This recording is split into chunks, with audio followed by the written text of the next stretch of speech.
This is a figure eight.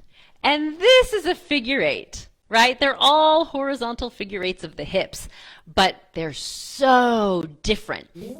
Well, hello there, fabulous dancer. What I'd like to talk about today, because it's on my mind, is the concept of texture in dance. Here's a thing that I say all the time, and I usually say it in the context of helping people create choreography, that it's not nearly as important what move you choose as how you choose to use it. Almost any move you pick can work in almost any given situation, in all honesty, in my opinion, as long as you listen to the music and texturize your move in a way that makes sense with the music.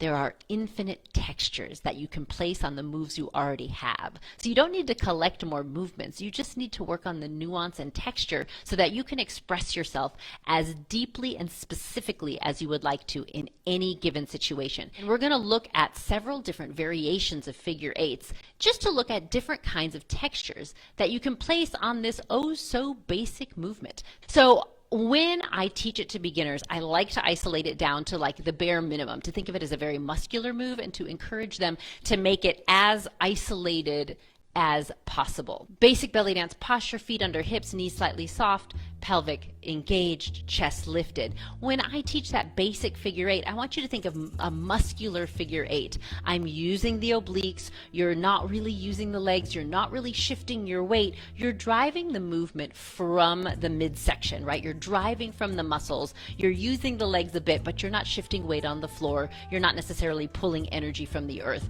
We're talking about like, let's use those internal and external obliques to create this movement. Now, what I want you to do, I want you to start sort of bending your knees a little bit. I'm not going to widen my stance. I'm not going to change anything quite yet, but I invite you, make sure you can see my feet and my knees, to just allow the knees to sort of bend and straighten. So that first one I did, I kept my knees soft, but I didn't bend and straighten the knees. Now, I'm going to bend the knees just a little bit and imagine the floor is a little bit squishy. Right? It has a little bit of give to it. And so now as you bend your knees, I want you to see, if you are in front of a mirror, you can kind of check yourself out in a reflection. How does this look different? And maybe even more importantly, how does this feel different to you? Maybe go back to that first one. Now make the knees a bit more stationary. Soft always, not locked. Make the knees a bit more stationary. Go back to focusing more on those obliques. We've got this movement very upright, beautiful posture, beautiful arms, and now bend the knees just a little bit and allow the energy to sort of come down into the pelvis, slightly lower center of gravity maybe, squishy floor. These textures invoke a feeling, right? And this is how we can mindfully choose them based on what the music is doing. And we'll put on music in just a second. Now, I want you to think about shifting your weight. Widen your stance. I invite you to widen your stance just a little bit. So now your feet are maybe hip width or slightly outside of hip width apart. And I invite you to shift your weight. Now, as you shift your weight, I also invite you to make sure that your bottoms of your feet aren't stuck to the floor.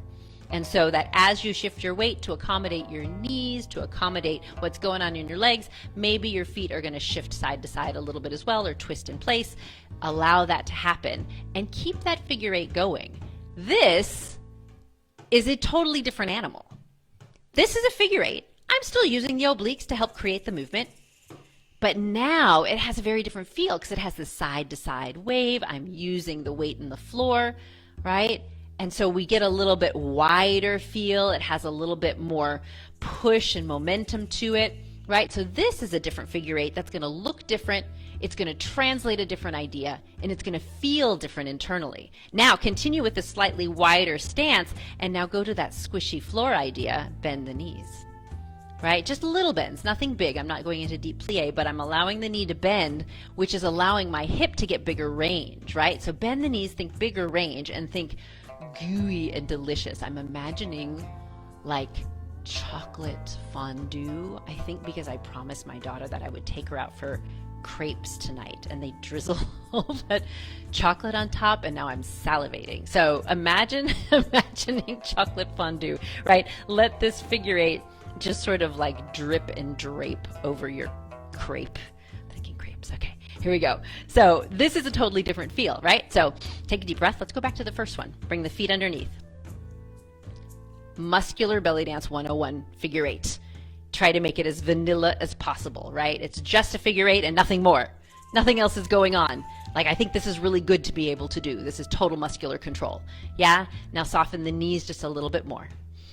Don't forget to breathe. You should breathe through all of them. Try not to make any of them too robotic and mechanical, even that first one, yeah? And now widen the stance.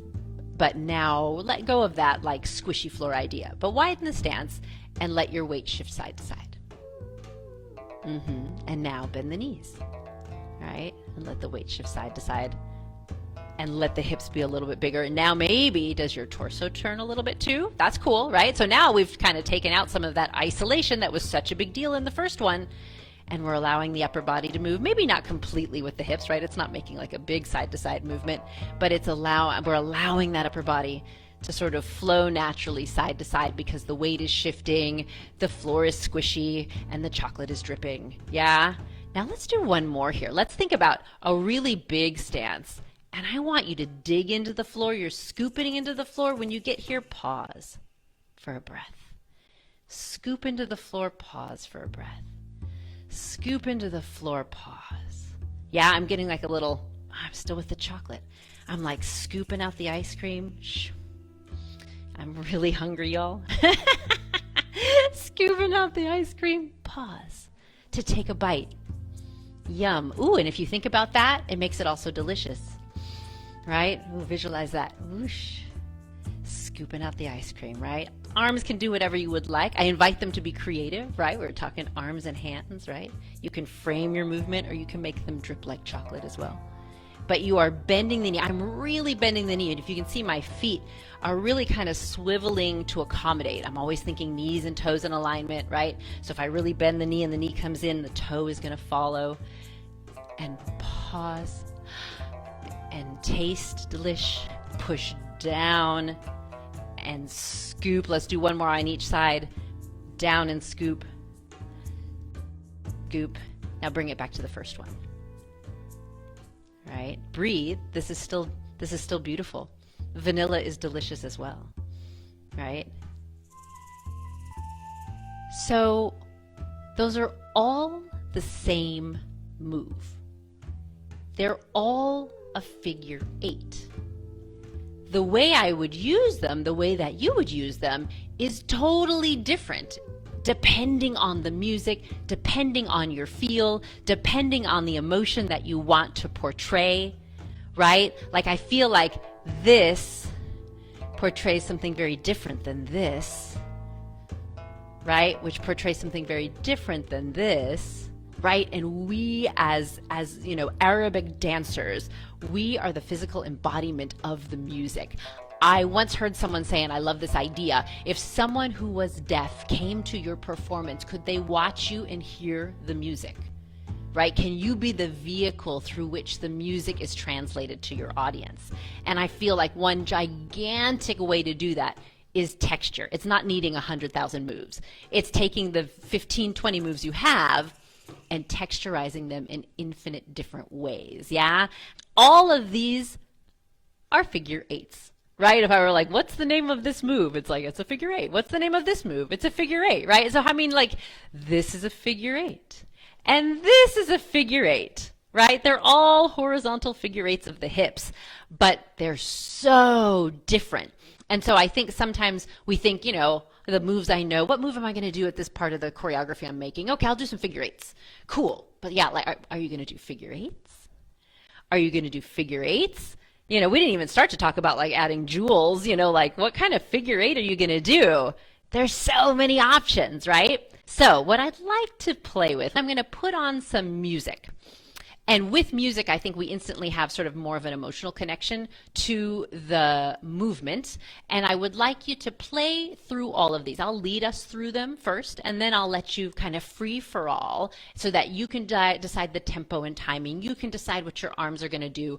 And I want you to then, when we finish, let me know, like, was there a particular figure 8 that seemed to work best for this song? Did you alternate between a few different ones in different parts of the music? Whatever you do, always do it with an ear to the music. And I feel like you can't ever be like wrong. There's not a right move to do. There are moves that work better, and there are moves that aren't quite as suited for particular parts in the music. But I feel like as long as you're listening to the music and letting that inform how you do the move you've chosen, you are going to be just fine. And for today, we are only doing figure 8s. only horizontal figure eights. So we're going to play through those different figure eights and see how they feel, starting with vanilla. Here we go. Oblique figure eight. Oblique figure eight. Feel free to change the tempo. Feel free to change the arms. Now I'm going to start to bend the knees. I'm keeping the feet right underneath me, using the floor a little bit more. Still using the obliques maybe. Breathing. Yeah, imagine that caramel, that chocolate drizzle. Don't make yourself too hungry.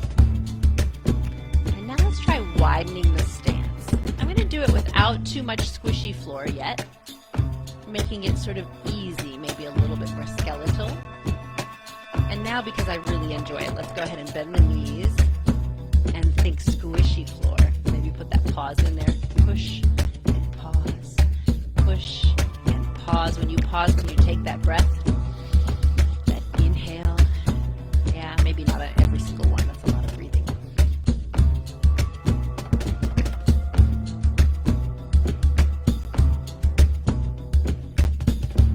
Yeah, now feel free to pick a figure eight of your choice and change the tempo.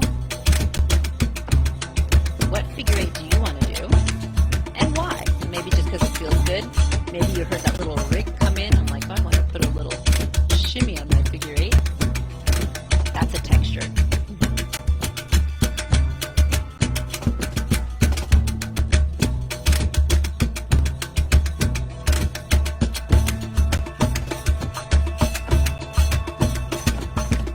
And keep playing with those figure eights, all horizontal figure eights. How many textures can you create with this one basic move? What if you did one texture on one side and a different texture on the other side?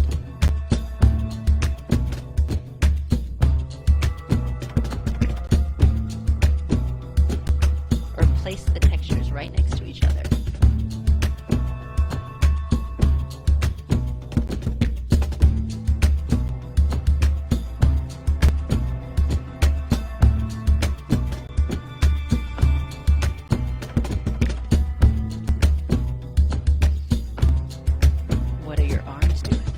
How are they texturizing?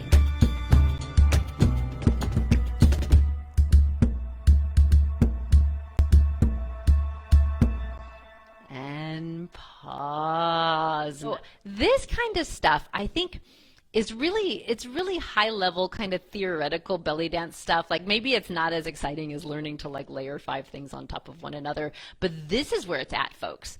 This is where the rubber hits the road and what makes this dance so juicy, because in the end, I know we love all the technique. I love me some technique. It's fun. It's great. But it's about expressing the music as authentically as possible. And until we hone all of those textures and play with those textures and really dive into that figure eight. Let's dive into that undulation. Let's dive into those arms. Like, what can we really do with them to truly express ourselves, to really authentically express the music, and to do it in a way that feels natural, comfortable, graceful, confident, all of that stuff. That's the heart of this dance. I invite you to think about that. I invite you to play with that. I invite you to take time in your next practice session to just like pick a move, pick your favorite move, and see, like, can you come up with 5 different textural variations on that move, and then play with them to music. So thank you all for coming and hanging out and dancing with me. And I'll definitely see you back here in the not too distant future. Bye for now.